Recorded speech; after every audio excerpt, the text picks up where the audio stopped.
Disclaimer. This is a fictitious news bulletin. Believing us is like believing char kway teow is health food. Any similarities to actual people or events are purely coincidental. Good evening! And you are watching the news. In finance, there's buy low, sell high. And then there's buy before the public finds out. One's smart, the other's according. Breaking. 3 Singaporeans have been jailed for front-running a landmark share trading case, each netting over $2 million. Now, this is not the first time such a big case has happened in Singapore.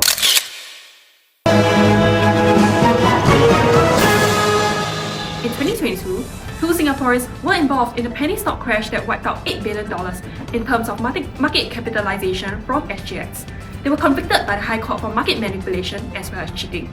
Tonight, your crash course on insider trading, what it is, why it happens, and how it hides in plain sight. People are making too much money the wrong way. Turns out, if you buy before everyone knows why, that's not a hot tip, that's a legal trip. Now to explain, we are joined by the Money Authority of Singapore, Ms. Tan. Thank you for having me. Okay, so in summary, insider trading is basically buying or selling using non-public information about earnings, mergers, or leadership changes that is not yet disclosed to the public. It exploits a private advantage, undermines fairness, and breaches duties of trust. Fairness aside, it does sound profitable. Studies show insiders earn 3 to 30% abnormal returns over a period of 8 to 36 months. Even outsiders who copy them with a short delay made around 5%. Profitable, yes, but punishable. Wow, so it's not just about who you know, what you know, but also about who you know. Exactly. Chairs and CEOs tend to be better informed than junior officers.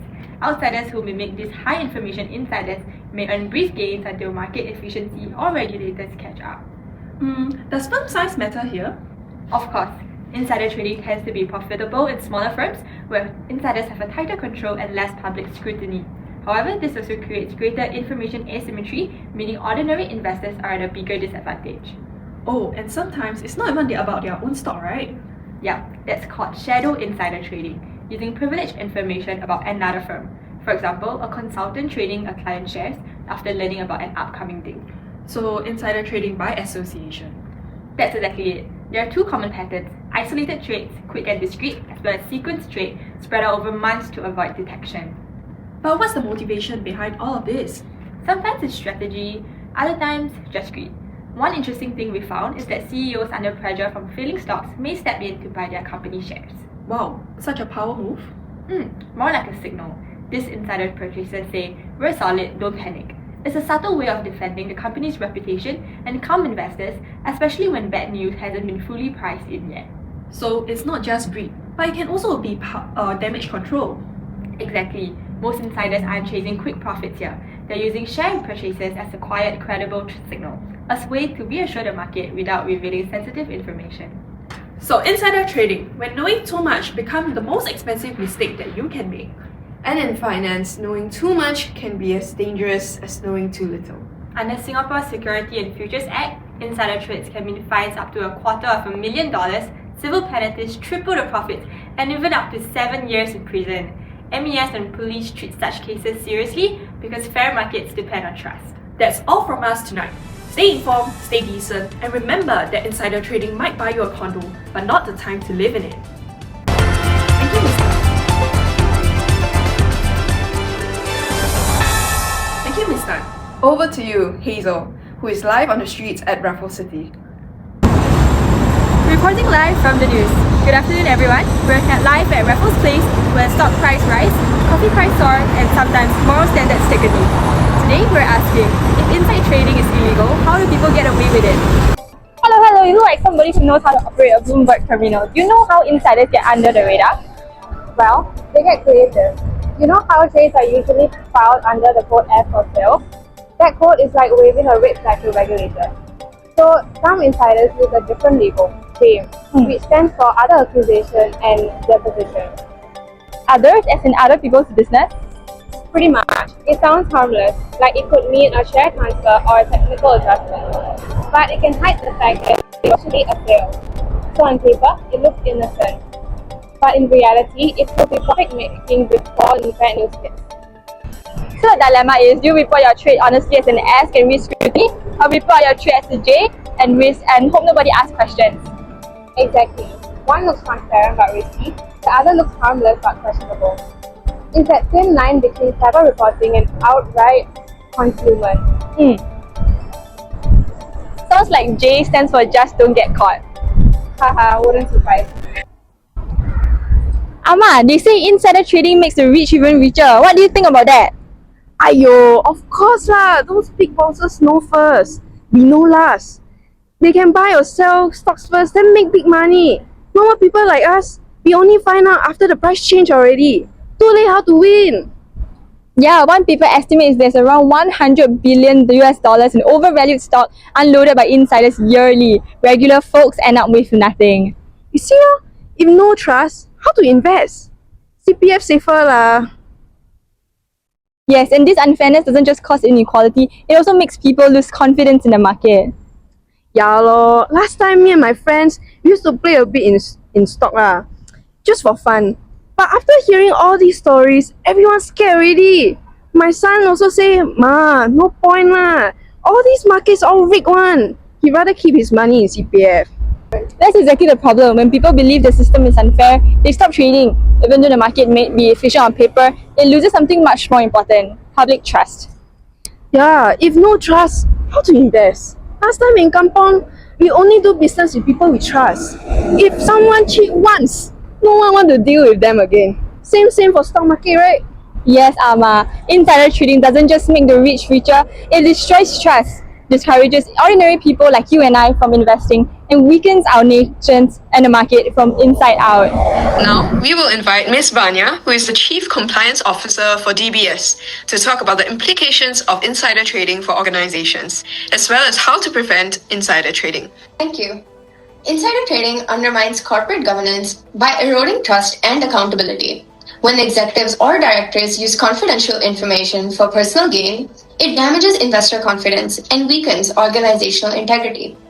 Poor internal controls and weak oversight make it easier to hide suspicious trades, which further undermines transparency within the company. Studies from markets including Singapore, the US, India, and Tunisia show that firms with strong governance, independent boards, transparent disclosures, and diversified ownership face a much lower risk of insider trading. Ultimately, lax governance and poor oversight create opportunities for abuse that harm both market integrity and stakeholder trust.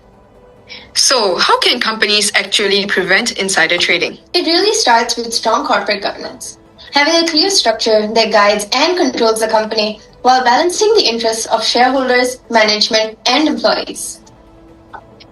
What does that look like in practice? First, companies should clearly separate responsibilities between the board, management, and shareholders. The board should take the lead in overseeing trading activities and preventing the misuse of confidential information. Second, leadership has to model integrity. When management sets the tone at the top, it encourages ethical conduct and transparency across the organization. And how does transparency come into play here? Transparency and accountability are essential. Firms should share accurate, up-to-date information and make sure sensitive data is handled fairly. Managers should also be involved in trade surveillance and decision-making around suspicious trades. What about compliance programs? Are they enough? They help, but research shows that they can be costly and overly rigid, since insider trading laws are complex and penalties are harsh. So rather than relying only on procedures, companies should focus on governance and culture. That's what really drives ethical behavior. And what role does employee education play in prevention? A big one. Employees should be trained on what insider trading looks like. Even casual conversations about securities during blackout periods can breach the law. Under the Insider Trading Sanctions Act and Enforcement Act, even corporate leaders can face penalties if they fail to take steps to prevent insider trading. That's why every organization should have a clear insider trading policy. It should focus on three main areas: educating employees about insider trading risks and prohibitions, establishing procedures to detect and prevent abuses, and limiting access to confidential information. So it's really about building a culture of responsibility from top to bottom. Exactly. When corporate governance, transparency, and education work together, insider trading becomes much harder to hide, and trust in the organization grows stronger. Thank you so much for your time. After hearing from the experts, we started asking, why does insider trading still happen? Beyond the money and the headlines, it's often rooted in something more human: frustration. Yeah, Turns out, some insiders don't see themselves as criminals. They see themselves as underpaid heroes of capitalism. They work long hours, make smart decisions, but don't get the same rewards as the top bosses. So when confidential info comes their way, it starts to feel like karma with a profit margin. Dangerous logic, but kind of human, right? It's not always greed. Sometimes it's resentment wearing a suit. It's like that little voice saying, I earned this advantage. I just didn't tell HR. And that's the thing. Insider trading isn't just about opportunity, it's about culture. If companies actually rewarded integrity as much as performance, people wouldn't feel the need to turn into part-time stock profits. In the end, insider trading doesn't just break laws, it breaks trust. Once investors think that the system is rigged, the only thing left is rising cynicism. So our stance, it's less about punishment, more about culture. Because when honest effort feels unrewarded, ethics start to go on sick leave. Now, that wraps up the end of another brilliant episode of the news. Once again, buy low, sell high, and maybe don't do it with non-public information. If you're single, lonely, and chronically online, don't worry, we've got you covered.